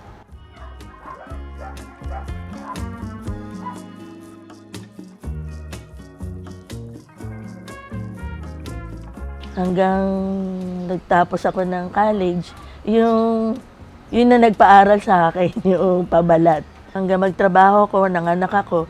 Nung mga anak ako sa bunso ko, sabi ko, Mami, dito ka na lang sa akin sa Malolos. Sabi ko, sige, sabi niya. Habang nag-aaral naman yung dalawang malaki, nagbabantay siya sa school, may dala siyang gupitin, nagugupit-gupit siya doon habang nag-iintay sa school. May nakakita sa kanya, sabi niya, ay, meron pa palang gumagawa niyan, sabi niya. Pwede yung magpagawa. Oo, sabi niya. Tapos nakumbida siya sa Rustans para mag-demo or magkaroon ng exhibit yung kasi nga Bulacan. Meron silang doon event na tungkol sa Bulacan. Nakumbida si Mami. Ayun, tagtuloy-tuloy na hanggang nakagawa si Mami sa pangalan niya. Yung pangalan niya na sumikat siya dun sa pabalat.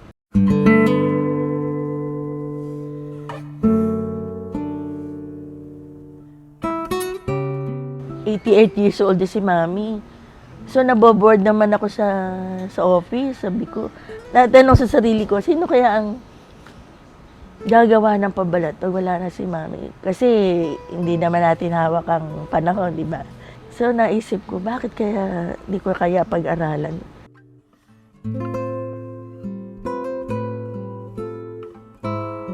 Magre-retiro ko, sabi ko. After 23 years sa office. Kasi parang bagong sa akin yun. Bagong challenge. Sabi, ano gagawin mo pag nag-retiro ka? Sabi niya. Gagawin ko po yung ginagawa ng nanay ko. Sabi ko, ano ba ginagawa ng nanay mo? Yung po bang pambalot ng pastillas? Ay, oo, alam ko yan. Sabi niya, naka-attend na ako ng isang workshop niya. Nanay mo pala yun, sabi niya. Inaral ko. Sabi ko, Mami, patry nga magupit. Noong una, puro reject ako . Ang pangit talagang ginaganyan ako ni Mami. Hindi pwede yan, sabi niya. Kailangan, lagyan mo ng kurba-kurba, arte, sabi niya. Talagang inaral ko siya. Pinagtiyagaan ko siya talaga. Kailangan pala dito sa pabalat. Marami kang tiyaga at pasensya. Pero nag-i-enjoy naman ako. When Nati was still learning about pabalat, her mother, Nanay Luz, was a tough mentor, criticizing her work and pushing her to the brink to improve. Her baptism of fire finally came when she received 1,000 orders of pabalat for Spain's Queen Sofia's visit to the Philippines. With the help of just one person, Nati accomplished the order in 2 straight weeks. Since then, orders have kept coming from prominent people and corporations.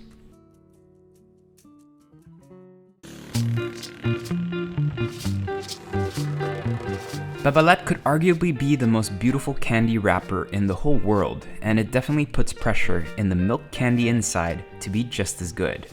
Pastillas de leche can be traced back to the Spanish occupation, when the practice of missionaries making their own cheese from cow's milk possibly inspired locals to milk water buffaloes. There are many iterations of pastillas depending on where it's made, but its original version may have come from San Miguel, Bulacan. Among those who make them traditionally in the town of San Miguel is Sweet Bulaqueña's Food, owned by Lani Buencamino, a public school teacher. Ang mga Bulaqueña, natural na malalambing. singtamis kami ng pastillas. Ang paggawa ng pastillas, ang kailangan mo, pure Carabao's milk. It has to be pure, fresh, talaga galing sa Calabao, no? Kami ginagamit namin, on that day, yung gatas na hina-harvest. And then, you just mix it with sugar. Wala na, sugar lang. And painstakingly, haluin mo lang ng haluin hanggat sa lumapot. Walang ibang ingredient, walang ibang secret kung hindi yung labor of love, halo ka lang ng halo. Pastillas takes 2 hours of consistent stirring to make. They use 500 to 1,000 liters of water buffalo's milk for their pastillas and other dairy products. Dito sa San Miguel, mostly ang ginagamit pa ng mga magpapastilya sa San Miguel, yung traditional way of cooking pa. Wala pa kaming inihahalo na kahit ano para mabilis yung pagluto. Talagang dumadaan kami sa tamang proseso. Kaya naman yung mga customers talaga hinahanap yung pastillas ng San Miguel. Special na pastillas ng Sweet Bulaqueña Foods. Ibabalot sa borlas de pastillas ni Miss Nati Ocampo. Perfect na pastillas de leche.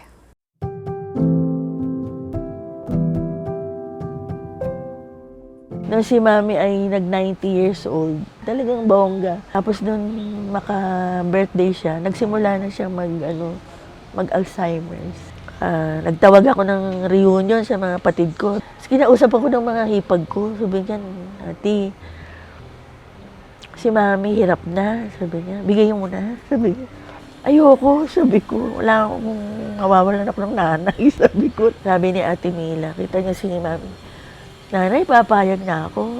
Sige na, kung nahihirapan ka na. Sabi niya. Ako naman, nag-second demotion. Sige nga ako, Mami, kung hirap ka na, okay na sa akin. Walang 5 minutes, ay sabi nga nung ng anak ko, Daddy, sabi, tingnan mo nga si Lola, bakit parang hindi humihinga. Sabi niya, ala na pala, kung manong buminga yun lang. Hindi ba niya iparamdam sa akin, hindi ba niya pakita sa akin, natutuwa yun. Kasi may nagtuloy nung kanyang hindi namatay. Yung gusto niya kasi yung maipagpatuloy yung art ng pabalat eh. Paggawa ko ng maliit na office, ayun, andun yung picture ni Mami. Kaya doon ako gumugupit. Ando siya eh. Alam ko, gina-guide niya ako eh. Naikalat ko na rin. Matutuwa yun kasi hindi lang naman konti lang yung nagpapaturo. Kung siguro si Mami ay nabubuhay ngayon, siguro matutuwa yun kasi gumagawa na rin ako ng pangalan ko sa naiyan ko na rin yung pabalat niya.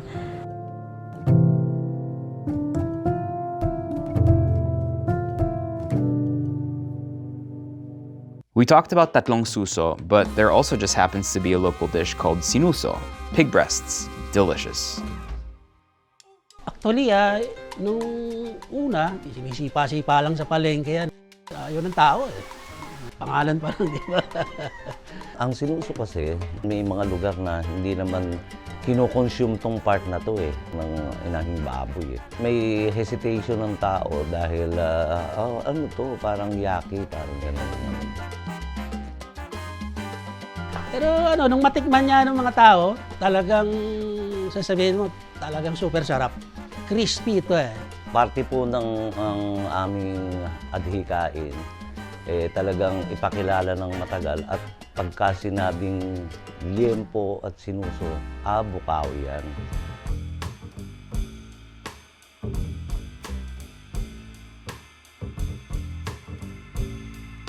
Ang may-ari talaga nito, yung tiyuhin ko, yung Francisco de la Cruz, at saka nga yung misis niya, si Aling Mameng. Silang mag-asawa, nag-iisip ng business. Actually, daming business na pinasok. Nag-pispan, hindi naging successful. Ito na, nag-ano na sila. Yan, nag-usap sila mag-asawa. Why don't we put up yung liempo? Liempo Bukawi. Nung namimili sila ng meat dito sa Balagtas, to nakita niya yung sinuso. Sabi nga niya, dati sinisipa-sipa lang sa palengke yan eh. Kaya naisipan niya na gawin ding business ito. Naman, maganda naging takbo. Kaya lang nahinto ito dahil nung mamatay na yung asawa ng tiyuhin ko, yung si Aling Mameng. Niya, kaming magpipinsan, matagal na naming kinakausap yung aming tiyuhin para buhayin ulit itong business na to. Ayaw niya eh. Siguro naalala niya yung misis niya. Sobrang depressed nga nangyari sa kanya eh. Hanggang sa nakumbinsi namin na nung last year, sabi namin, usapin ulit natin, baka mapapayag namin. Luckily yun, umayag naman siya na buksan ulit itong business na to. Using Aling Mameng, yung pangalan, binuhay talaga namin. Kilala na yung Aling Mameng. Kung magbabago pa kami ng pangalan, baka mamaya, hindi tangkilikan ng tao eh. Itong business na to, inumpisahan namin last year of March 28. Yung isang pinsa namin, yun talaga yung negosyante. Siya yung nag-ano sa amin. Sabi niya, post natin to. Kasi hindi po pwedeng hanggang dyan lang tayo. Dalawa po ang aming dahilan kaya namin ibinalik ang produktong ito sa aming bayan. Unang na nga po dyan, para ipakilala uli ang produktong ito. At ang pangalawang dahilan nga po ay para makatulong na rin kami sa aming mga kasama. Since nandyan pa naman ang tiyuhin namin at yung original na nagluto sa kanya, yun ang nag-guide sa amin. Ang sinuso kasi, ang part ng inahing baboy, ito yung pinaka-tenderous na part. Nakukuha to dun sa inahin ng baboy na bagong awat. Hindi basta-basta ito nakukuha sa inahin na matagal ng inawat, wala nang gatas yun. Itotow namin yan ng mga 9 p.m. And then yun namang aming cook, dadating yan ng mga 2 a.m. para pakuluan yung yung sinuso.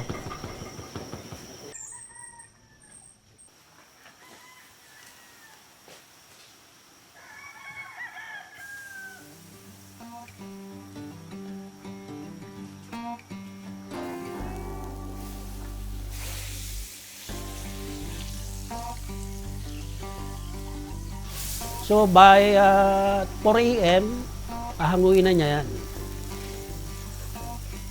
Pagkatapos nun, tatanggalin niya yung pinagkuluan, lalagyan niya na ng mantika yun.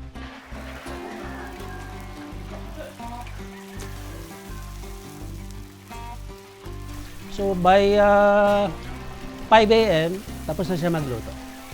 So ipiprepare na niya yan, titimbangin, and then lalagay sa container.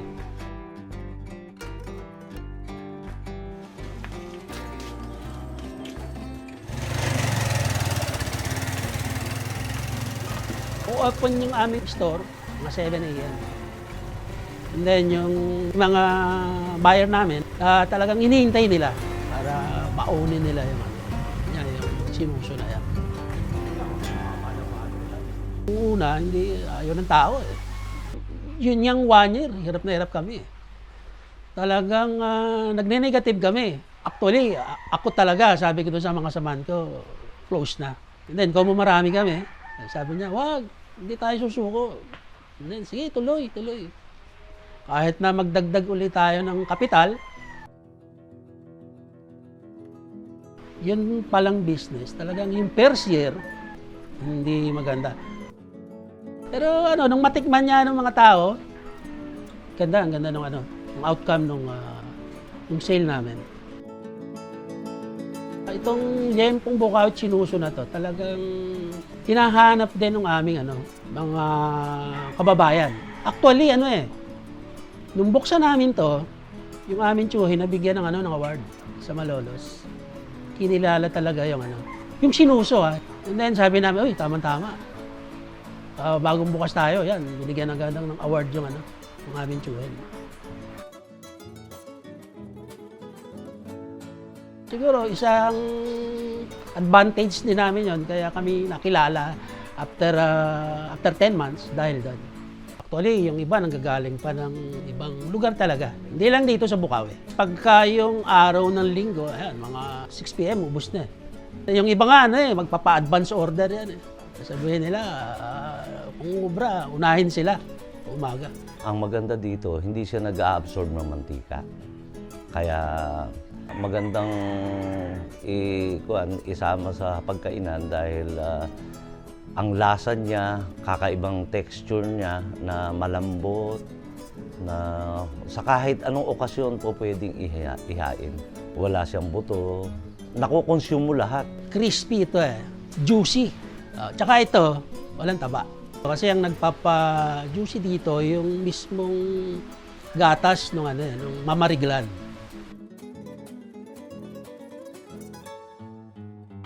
Balak namin mag-put up ng another stores sa iba sigurong parte ng Bulacan. Tapos online selling. In fact, nag-scout na po kami sa mga malls. Marami kasi dito sa amin na mga nagtitinda ng mga sikat na pagkain, mga pasalubong, ganyan. Sa cycle ng negosyo kasi, pagka binigyan ka ng pagkakataon, parang naliligaw ka sa babae. Pag pinakitaan ka ng palatandaan na parang may pag-asa ka, huwag nang hintuan. Ganon din sa negosyo. Kasi minsanan lang ibibigay yung pagkakataon. Kapag na-miss mo yan, posibleng hindi na bumalik ang pagkakataon. Kaya igagrab mo talaga siya. So ganon ang ginawa namin. Parte po ng aming adhikain, talagang ipakilala ng matagal at pagka sinabing liempo at sinuso, Bukawi yan. Yan yung kilalang aling maming sa original liempong Bukawi.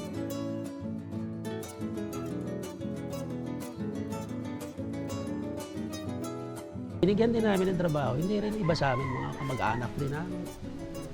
Barkada namin, actually barkadahan to itong bumuhay dito sa business na to. Dito po kasi wala pong amo. Lahat po kami tauhan. Ganun po ang namin dito. Kaya talaga pong tulong-tulong.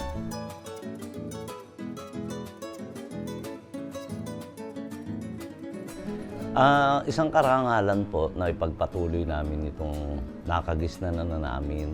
Ito yung pagpapatunay na isa sa makulay na kasaysayan ng Bukawi, ang aming produkto. Kinararangal namin na maging bahagi nito. Nothing goes to waste in Bulacan, and our next dish is the perfect example.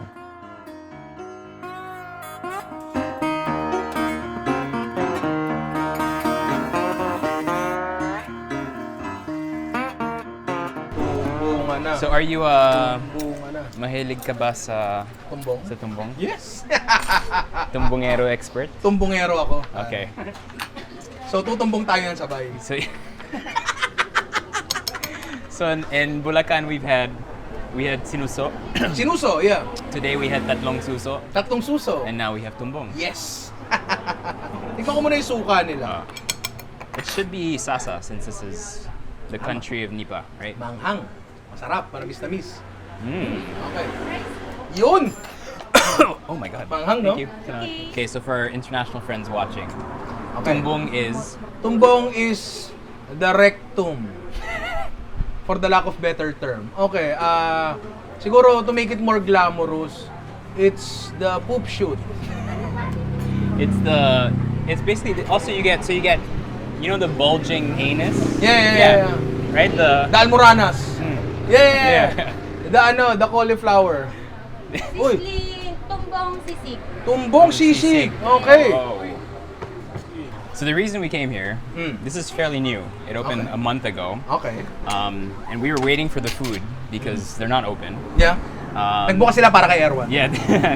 They open in an hour and a half. But I thought it was cool to see a karinderya basically using one ingredient in multoys. Adobo, Bicol Express, exactly. Meron silang Hungarian tumbong? Hindi, iba pala yun, sorry.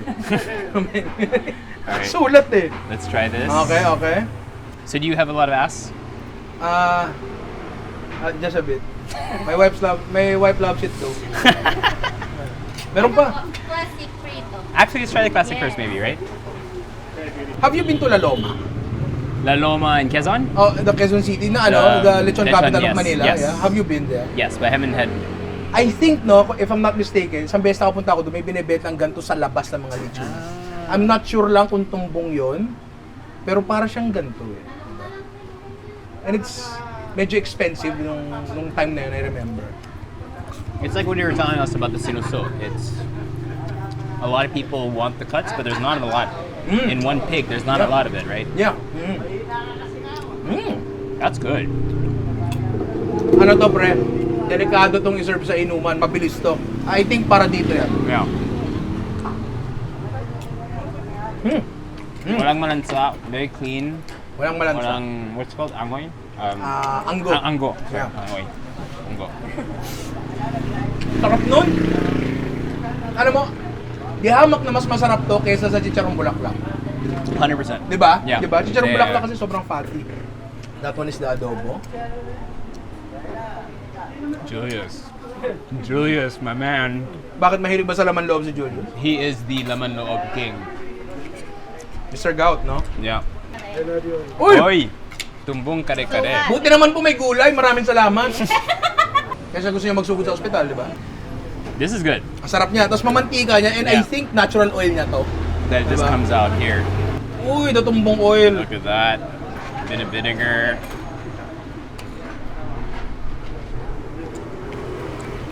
Oh, that's good. Thank so yung you. pineapple, kesa sa blood pressure pa rin. Yes. It helps, really. It really does. Hindi nyo ata nakikita dito, They pero really sa care banda... about their clients. Dito, sa banda likod, puro pineapple dito. Kasi they know. I used pineapple in high school for a very different reason. Tumbong Bicol Express. Yung Bicol Tumbong Express. Bicol! Yes. Ang daming tumbong! Gano'ng kalaki ang tumbong na isang baboy? Ng ilang kilo siya? Parang ano lang siya, half kilo lang. Half kilo lang? Etong lahat ng putahing nilabas mo dito, galing sa ilang baboy to, tansya mo? Parang 8 na baboy siya. 8 na baboy! Kasi sa dalawang ano, parang kilo lang. Okay. Sige po, maraming salamat po. Salamat po. I've never had that much tumbong in my life! Now I understand why they have pineapple, they have garlic. When I've seen tumbong in the Philippines, most of the time it's in a soup form. Oh! Sibot? Sibot. Yeah. Sibot.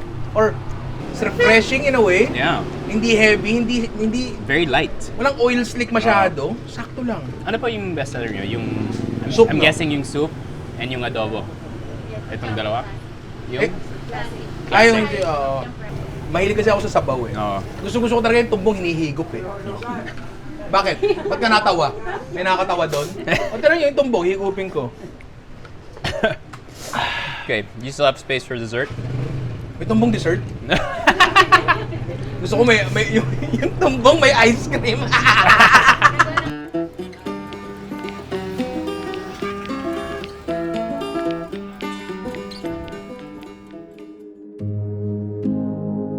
Stone churches, sour stews, hand-carved arches, whispered rebellions, it's all still here if you know where to look. Every dish, every woven thread, every aging craftsman still holding the line. In a country as fractured and flavorful as the Philippines, there's no one way to define its food, but Bulacan gets you close. Deep roots, old stories, nothing manufactured. And preserving it, it's not about nostalgia, it's survival. Because once this kind of culture disappears, it doesn't come back.